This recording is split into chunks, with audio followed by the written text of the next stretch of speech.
Hi, நான் doctor Jayachandran, Sun hospital Madurai. இந்த வீடியோல நம்ம பார்க்க போற கண்டிஷன் வந்து cervical myelopathy plus lumbar disc herniation. பேஷண்டோட பேரு செல்வம், வயசு 47 தான். அது ஈரோடு. கட்டிட தொழிலாளி. அவர் கடினமான வேலை பார்க்கிறவர். சிவியரா கழுத்துல வந்து இவருக்கு வந்து cervical myelopathy வந்துருச்சு. நடமாட்டம் இல்லாம போயிடுச்சு. லம்பார் லெவல்லையும் சிவியரா ப்ராப்ளம் இருந்திருக்கு. ஃபர்ஸ்ட் cervical myelopathyக்கு ஆபரேஷன் பண்ணணும்னு சொல்லிட்டு ஆபரேஷன் பண்ணிட்டாரு. பட் ஆபரேஷன் பண்ணதுக்கு அப்புறம் இவரால வந்து சரியா வந்து நடக்க முடியல. கொஞ்சம் கோஆர்டினேஷன் குறைஞ்சிருக்கு. கரெக்டா நேரம் நடக்க முடியல. அவரே சொல்லுவாரு, ட்ரிங்க்ஸ் சாப்பிட்டுட்டு நடந்தா எப்படி நடப்பாங்களோ அந்த மாதிரி வந்து நடக்க ஆரம்பிச்சிருக்காரு. லம்பார் லெவல்ல சிவியரா வந்து லோ பேக் பெயின் பிளஸ் கால் பாதத்துல மதமதப்பு. கால் தரையில வைக்கிறதே தெரியல. போஸ்ட் cervical myelopathyனாலே ஒரு ப்ராப்ளம் இருக்கு, லம்பார் லெவல்னாலே ப்ராப்ளம் இருக்கு, பிளஸ் கால்ல வந்து சிவியரா மதமதப்பு இருக்கிறதுனால நடக்கும் பொழுது அதிகமான தடுமாற்றம் இருந்திருக்கு. இவ்வளவு ப்ராப்ளமோட தான் இங்க வந்திருக்காரு. ஏன் இங்க வந்தாருன்னா, cervicalக்கு ஆபரேஷன் பண்ணியே ரொம்ப கஷ்டப்பட்டுட்டோம். ஏன்னா வந்து மறுபடியும் வந்து லம்பார் லெவல்லயும் அவருக்கு ஆபரேஷன் தான் பண்ணணும்னு சொல்லியிருக்காங்க எல்லா ஹாஸ்பிட்டல்லையுமே. லம்பாருக்கு ஆபரேஷன் பண்ண வேண்டாம் அப்படின்னு சொல்லிட்டு தான் இங்க நம்ம சன் ஹாஸ்பிட்டல் வந்தாரு. வந்து 10 நாள்ல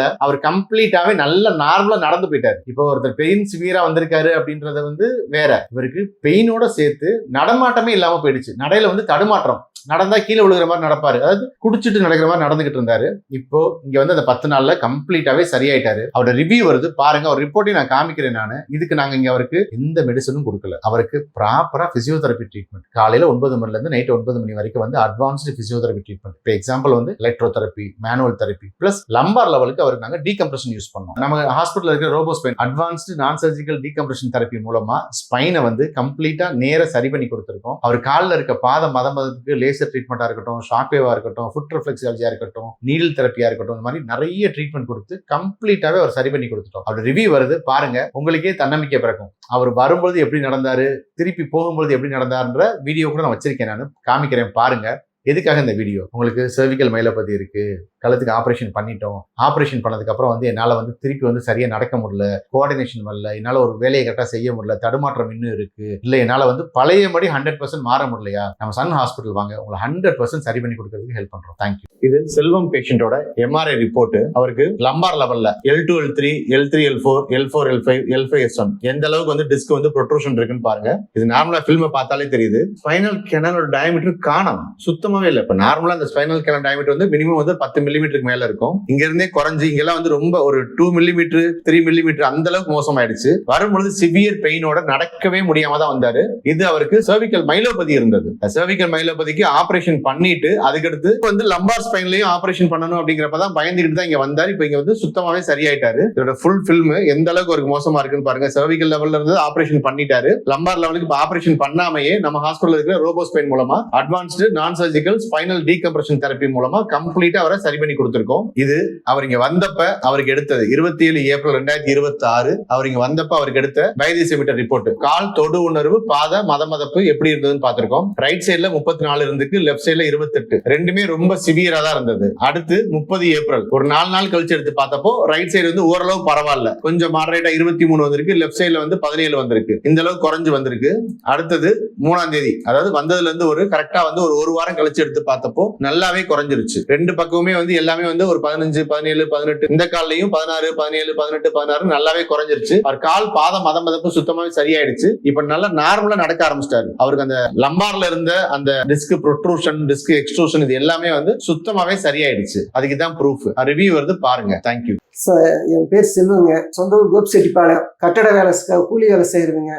கழுத்துல ஆபரேஷன் பண்ணி இடுப்பு வலி, முதுகு வலி, கழுத்து வலி பயங்கரமா இருந்துச்சு. அப்புறம் ஆஸ்பத்திரியில போய் ஆபரேஷன் எல்லாம் பண்ணாங்க. ஆபரேஷன் பண்ணி இடுப்பு வலி அப்படியே இருக்கு. சரி என்ன பண்ணலாம்னு சொல்லி ஒரு வருஷமா அப்படியே ரொம்ப கஷ்டப்பட்டோம். நடக்க முடியல, வேலை செய்ய முடியல. இப்படி நடந்து போனா கூட உளுந்துரும் போல இருக்கு. அப்படி ரொம்ப கஷ்டப்பட்டோம். இடுப்பு வலி, கால் வலி, இப்படி பயங்கரமா இதோட ரொம்ப கஷ்டப்பட்டோம்னு வச்சுங்களேன். அப்புறம் சாரோட யூடியூப் சேனலை பார்த்தோம். அப்புறம் வந்து பார்த்து ஆஸ்பத்திரியில் வந்து பார்த்துங்காட்டி ஒரு மாத்திரை இல்லாம, ஒரு ஊசி கூட போடாம, ஒரு ஆப்ரேஷன் பண்ணாம நல்லா பண்ணிவிடுறேன்னு சொன்னாங்க.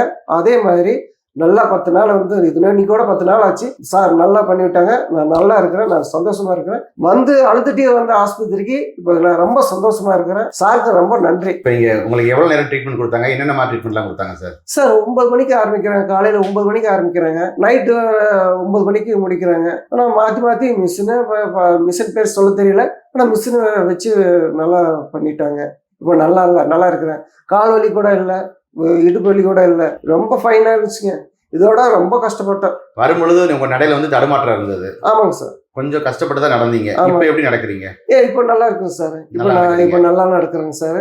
வந்த இப்போ தண்ணி போட்டு நடக்கிற மாதிரி நிதானம் இல்லாமல் கால் எங்கெங்கே போகுது அப்படிலாம் இருக்கு. நடந்து போகவும் முடியல. நான் நிதானம் தெரியல. கால் மதப்பு, கால் வச்சாவே ஒரு மாதிரியா இருக்கு. இப்போ அந்த கால் மதப்பு இல்லை, இடுப்பு வலி இல்லை, எல்லாம் நல்லா இருக்கு சார். அது வந்து ரொம்ப ரோபோஃபென் போட்டாங்க. அது 5 நாளைக்கு போட்டாங்க. அதுக்கு முன்னாடி ரொம்ப வலியா இருந்துச்சு, பயங்கர வலியா இருந்துச்சு. அது போட்டங்காட்டி வலியே இல்லை. கொஞ்சம் எக்ஸசைஸ் சொல்லி கொடுத்தாங்க. சார்லாம் நல்லா பார்த்துக்கிட்டாங்க. ரோபோஸ்பைன் போட்டதுக்கு அப்புறம் உங்களோட வலி நல்லா குறைஞ்சிச்சு. ரோபோஸ்பைன் அதுக்கு முன்னாடி ரொம்ப கஷ்டப்பட்டாங்க.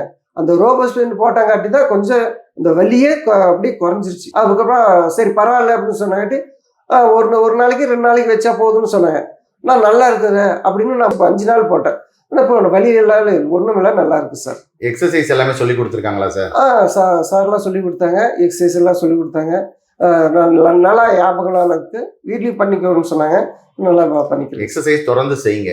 ஏன்னா உங்க வேலையை பொறுத்த வரைக்கும் கடினமான வேலை. ஆமாங்க சார். நீங்க காங்கிரீட் ஒர்க் பண்றீங்கன்னா அது கடினமான வேலை. நார்மலா சும்மா ஆபீஸ் வேலை போயிட்ட மாதிரி கிடையாது, கட்டட வேலைங்கிறது. ஆமாங்க சார். அப்ப அதுக்கேற்ற மாதிரி நீங்க உடம்ப தயார்படுத்திக்கணும். சரிங்க சார். நல்லா எக்ஸசைஸ் பண்ணி உடம்ப தயார்படுத்திக்கிட்டு வேலைக்கு போனாதான் திருப்பி இந்த பிரச்சனை வராம இருக்கும். அப்படிதான் சொல்லி கொடுத்தாங்க. நல்லா எக்ஸசைஸ் பண்ணி சொல்லி கொடுத்தாங்க.